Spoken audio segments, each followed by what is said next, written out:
terminamos con los genitales femeninos, ¿ok?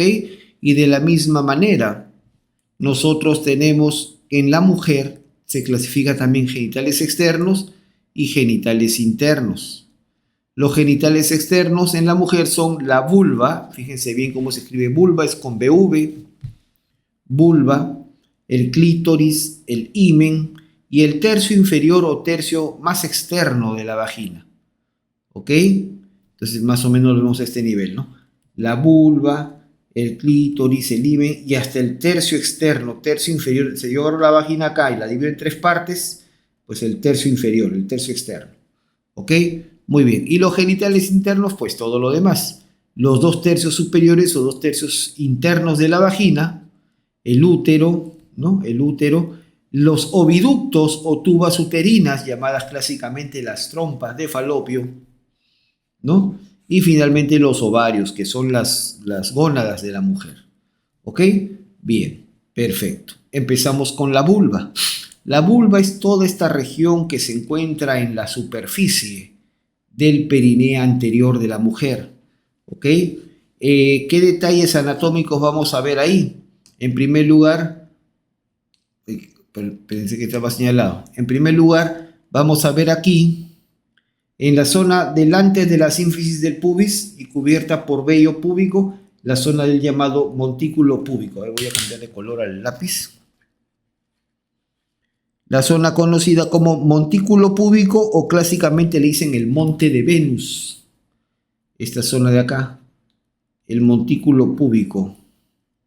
Montículo púbico o monte de Venus. ¿Ok? Es la zona que está delante de la sínfisis del pubis. Luego tenemos los labios mayores. Los labios mayores. Nótese que tanto el montículo púbico como los labios mayores por su cara externa están cubiertos por vello, por folículos pilosos, ¿ok? Los labios mayores, ¿ok? La unión anterior de los labios mayores toma el nombre de comisura, comisura anterior. Ahí está escrito a la izquierda. Comisura anterior, y la unión posterior se llamará comisura posterior. Pero la comisura posterior tiene un nombre particular, se llama la horquilla. Horquilla de los labios mayores. Ahí está escrito. La horquilla es la comisura posterior, la unión posterior de los labios mayores. Por último, el espacio, toda la abertura entre los 2 labios mayores, eso se denomina la hendidura.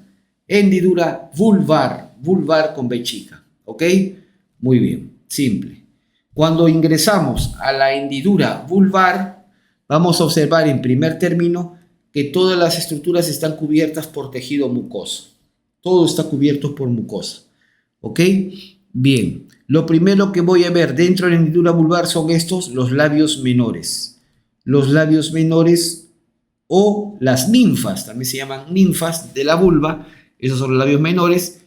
Luego vamos a ver la unión de los labios menores por delante forman el prepucio o capuchón del clítoris.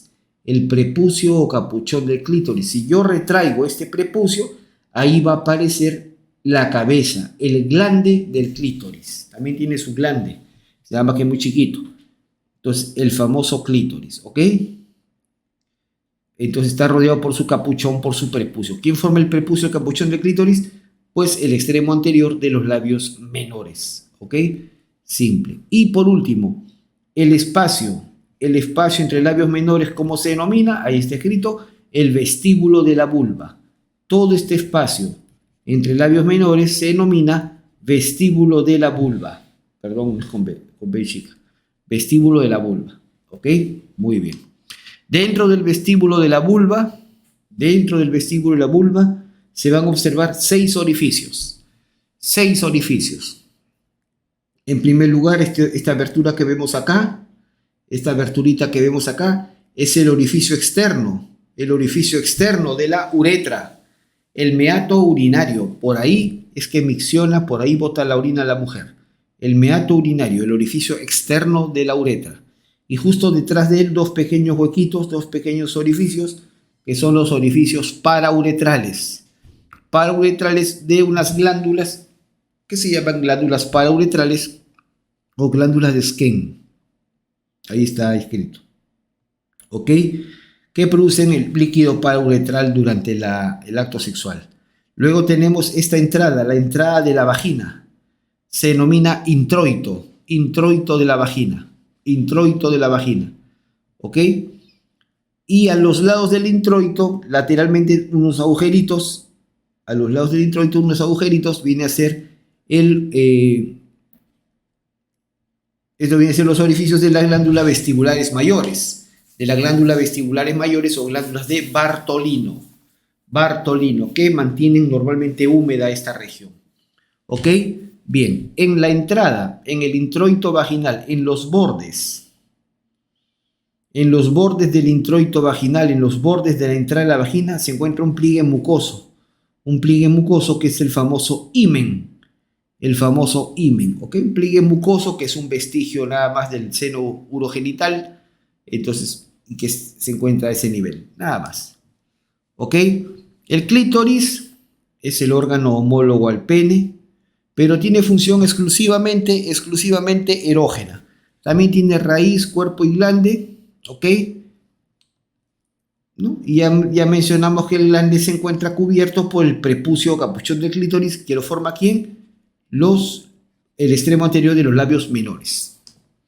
Muy bien, en cuanto a la inervación de la vulva, participan diferentes nervios. El principal de todos ellos es el nervio pudendo. Acá está. Este es el famoso nervio pudendo, que inerva, como ven acá, los 2/3 posteriores de la vulva, 2/3 posteriores de la vulva, incluyendo la horquilla, la comisura posterior de los labios mayores, ¿correcto? Y toda la mucosa que está dentro de la hendidura vulvar, ¿correcto? Y luego también hay otros nervios en el tercio anterior como el génito femoral, en la comisura anterior como el hilo inguinal y en el monte Venus como el hilo hipogástrico. ¿Ok? Muy bien. En cuanto a la vagina,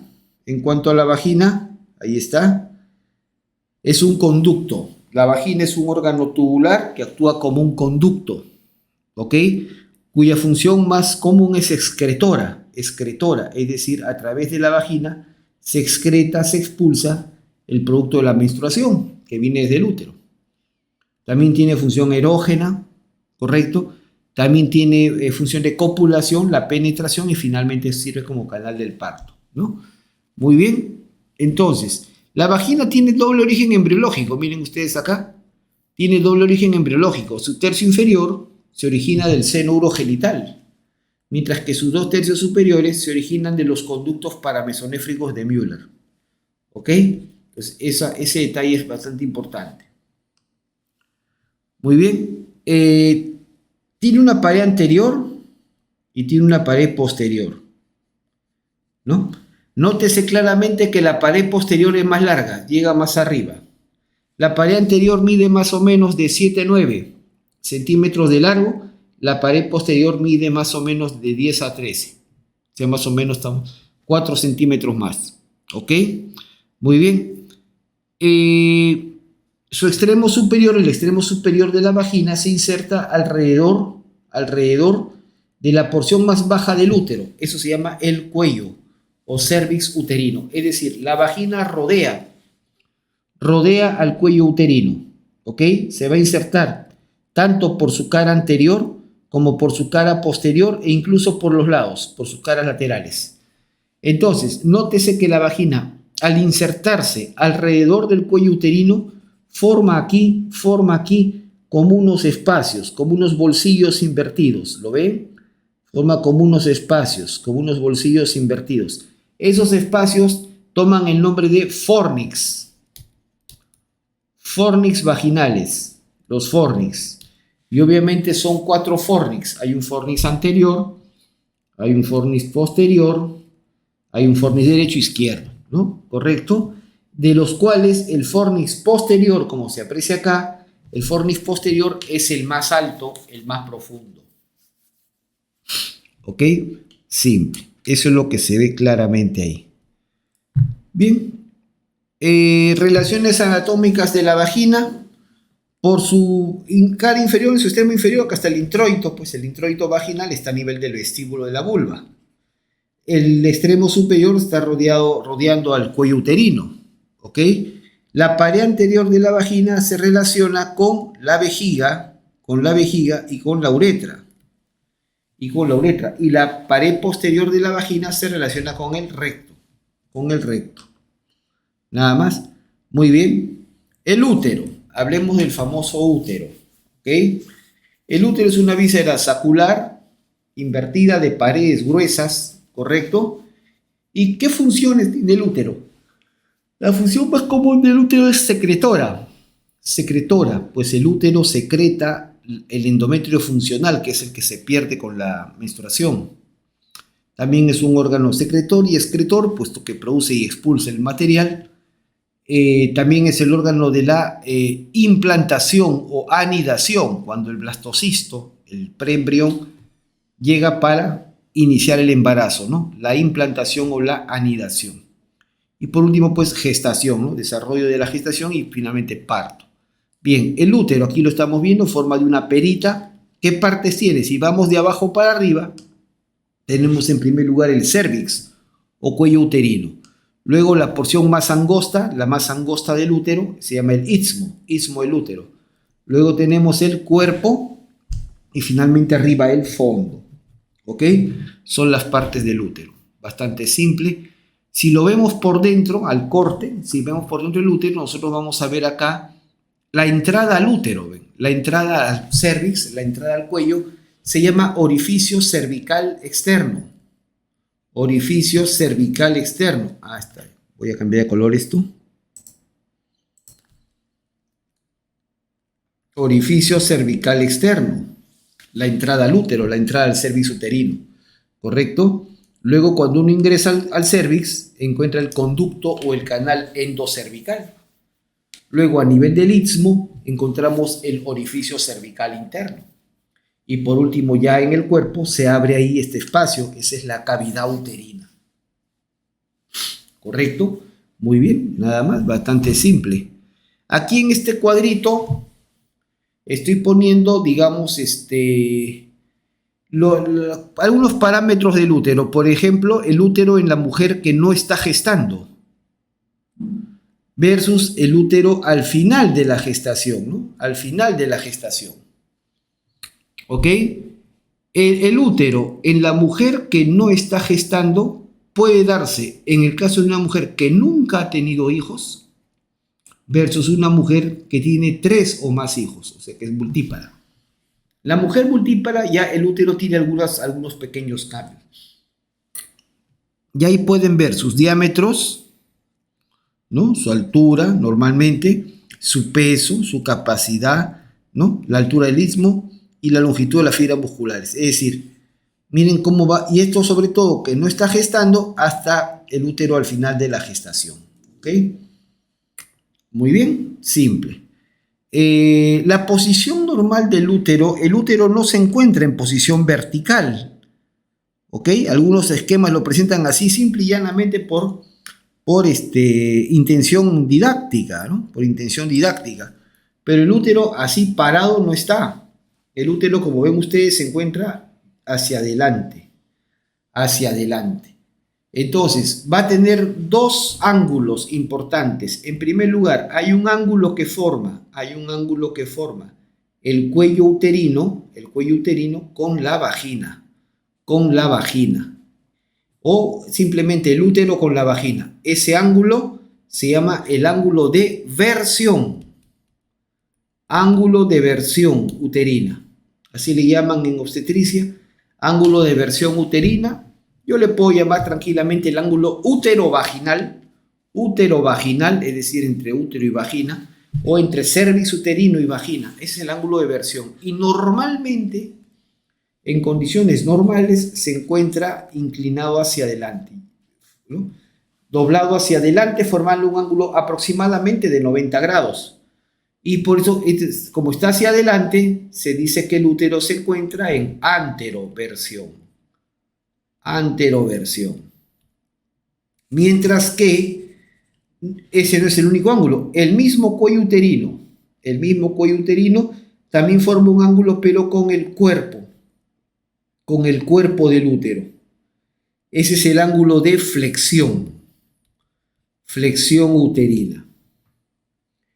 Entonces, repito, cervix con vagina es ángulo de versión. Cervix con cuerpo del útero, ángulo de flexión. O sea, versión, flexión. Versión, flexión. ¿Ok?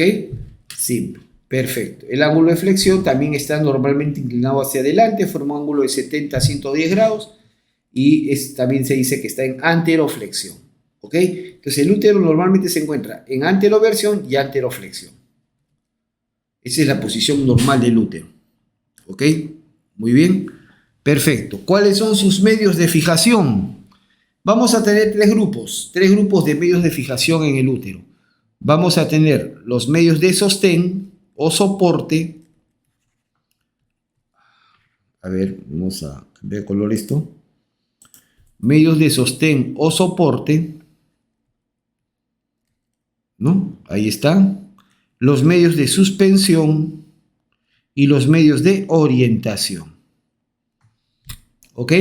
Los medios de sostén o soporte son aquellos que brindan fijación desde abajo, es decir, son los que están desde abajo formando como una hamaca, formando como un, digamos, un sostén, pues un apoyo a estas vísceras pélvicas, en este caso al útero. ¿Ok? Los medios de soporte en orden de importancia, el más importante son estos dos ligamentos que tenemos acá, estos ligamentos blanquecinos que vemos acá, que es la condensación de la fascia endopélvica. Esos son los llamados ligamentos cervicales transversos. Cervicales transversos o también conocidos clásicamente como ligamentos cardinales de McEnroe. ¿Ya? Son condensaciones, engrosamientos de la fascia endopélvica que se insertan a los lados del cervix, del cuello uterino, por eso se llaman cervicales transversos. ¿Ok? O ligamentos cardinales de McEnroe. Un detalle importante, no está de más mencionar, que por estos ligamentos contienen a la arteria uterina. Bueno, a los vasos, ¿no? Arteria y vena, contiene a los vasos uterinos. ¿Estamos de acuerdo? Bien, otro ligamento que no vemos en este esquema es los ligamentos uterosacros o de Petit y el diafragma pélvico. El diafragma pélvico principal, elevador del ano y coxígeno. Muy bien. Esos son los medios de sostén o soporte. Luego los medios de suspensión. Los medios de suspensión son aquellos que brindan fijación desde arriba, son los que sostienen desde arriba. Entonces tenemos en primer lugar el peritoneo. El peritoneo reviste al útero y lo fija desde arriba. ¿Ok? Y la fascia endopélvica. El resto de la fascia endopélvica. ¿Ok? Y por último, medios de orientación. Medios de orientación, vamos a ver. Tenemos en primer lugar el ligamentos anchos. Los ligamentos anchos son estos dos repliegues de peritoneo. Esto es peritoneo. En realidad están mal llamados ligamentos porque no son ligamentos, se comportan como mesos, es decir, como repliegues peritoneales, ¿no? Estos son los ligamentos anchos y la función de los ligamentos anchos es mantener al útero en la línea media, que no se desvíe ni a la derecha ni a la izquierda. Por eso están los dos ligamentos anchos, para que el útero esté en la línea media. Por eso se dice que es medio de orientación. Y por último, los ligamentos redondos, que son estos ligamentos que vemos acá, los ligamentos redondos, y que son los que se encargan de mantener al útero hacia adelante, ¿se acuerdan? En anteroversión y anteroflexión. ¿Ok? Simple. Perfecto. Bien. En las capas de la pared del útero vamos a tener de adentro para afuera el endometrio, el miometrio y el perimetrio. El endometrio está constituido por dos capas. Ahí está. Una capa funcional y una capa basal. Una capa funcional y una capa basal. La que se pierde, la que se desprende con la menstruación es la funcional. Esta es la que se va con la menstruación. La basal se queda para regenerar, para restaurar, para restablecer la capa funcional. ¿Ok? Bien. En cuanto al miometrio, nosotros vamos a tener fibras musculares. Las fibras musculares en el miometrio del útero están organizadas en tres grupos de fibras. Fibras circulares internas, fibras plexiformes medias y fibras longitudinales externas. ¿Ok? Circulares internas, plexiformes medias y longitudinales externas. Simple, nada más. Y por último, el perimetrio, que lo forma principalmente el peritoneo. Nada más. Perfecto. Y acá está la irrigación. Veamos nosotros, acá está la irrigación conjunta. Aquí vemos la irrigación de la vagina. La irrigación de la vagina. En la irrigación de la vagina participa la arteria uterina, la arteria vaginal, la arteria rectal media, ¿no? Rectal media o hemorroidal media, que es lo mismo, y la pudenda interna. Todas ellas son ramas de la ilíaca interna. Todas ellas son ramas de la ilíaca interna. De la uterina sale una ramita acá que va a irrigar tanto el cuello uterino como la vagina. Se llama la arteria cérvico-vaginal. La arteria cérvico-vaginal, porque irriga tanto cuello uterino como vagina. Luego hay una arteria vaginal propiamente que sale de la ilíaca interna, la rectal media y pudenda interna. Todas ellas participan.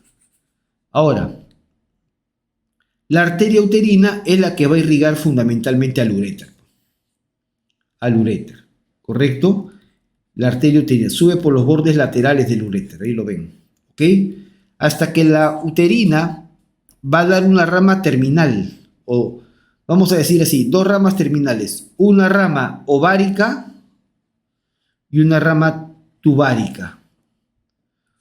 Rama ovárica interna y tubárica interna, que se van a anastomosar también con una tubárica externa y una ovárica externa que vienen de la arteria ovárica. Esta arteria ovárica viene de la aorta, ¿ok? Y se va a anastomosar con las ramas de la uterina que viene de la ilíaca interna. Y así se completa la irrigación de estos órganos, sumamente sencillo, ¿ok? Bien, los oviductos, las trompas de Falopio, ahí están, las trompas de Falopio, los oviductos o tubas uterinas, ¿no? Tienen como rol principal el transporte de espermatozoides, óvulos, ¿no? En la trompa de Falopio se da la fecundación, también llamada concepción o fertilización. ¿Dónde se da eso normalmente? En el tercio externo de la trompa. ¿Qué cosa es la fecundación, fertilización o concepción? Es la unión, la fusión de los gametos, la unión del espermatozoide con el óvulo. Eso es la concepción, fertilización o fecundación, y ahí comienza oficialmente la vida, ¿ok? En el tercio externo de la trompa, ¿ok? Bien, y una vez que se fusionan estos, se forma el huevo cigoto, el cual va a comenzar a migrar hacia el útero para implantarse. Muy bien, simple. Entonces, la trompa de Falopio mide más o menos de largo 10 a 12 centímetros, ¿no? Y tiene 4 porciones. Tiene una primera porción que está dentro de la pared del útero, ¿lo ven? Una porción que está dentro de la pared uterina, se llama la porción intramural o intersticial. Luego tenemos la porción, ahí está intramural, el istmo, y en la parte externa, luego la ampolla y finalmente el pabellón o infundíbulo. Esas son las 4 partes de la trompa de Falopio: porción intramural o intersticial, istmo, ampolla y pabellón o infundíbulo. La porción más angosta de la trompa es la intramural, y la más ancha es el pabellón o infundíbulo. La porción más larga de la trompa, la ampolla, y es ahí donde se da la fecundación, ¿ok? Perfecto, nada más, eso es lo principal. Y los ovarios. Los ovarios son las gónadas de la mujer, son las gónadas femeninas, son dos estructuras con forma ovoide, de color blanquecino, blanco grisáceo, ¿correcto? Vemos nosotros, acá están sus dimensiones, 3 por 2 por 1 centímetro, ¿no? Pesa más o menos de 6 a 10 gramos, ¿ok? Simple, muy bien. Su medio de fijación, el ovario se encuentra unido al útero, ven ustedes acá, se encuentra unido al útero por un ligamento. El ligamento propio del ovario, ahora se le llama así, ligamento propio del ovario, clásicamente se le decía ligamento útero-ovárico. Luego viene la parte lateral, ligamento infundíbulo pélvico, o se le llama ahora suspensorio del ovario. Y luego tenemos el mesoovario, ¿no? El mesoovario. Muy bien, nada más simple son los medios de fijación. Y el ovario, esto ya le corresponde más a la parte histológica. El ovario tiene 2 capas. Tiene una corteza y tiene una médula. En la corteza se van a encontrar toditos los folículos que van a desarrollar para formar y liberar el óvulo, que es el gameto femenino, ¿ok? Y en la médula se encuentran los vasos sanguíneos, ¿ok? Bastante simple, y esos son los genitales de la mujer. Bien, muchas gracias por su atención. Y siempre, digamos, disponible para cualquier duda o consulta respecto al curso. Muchas gracias.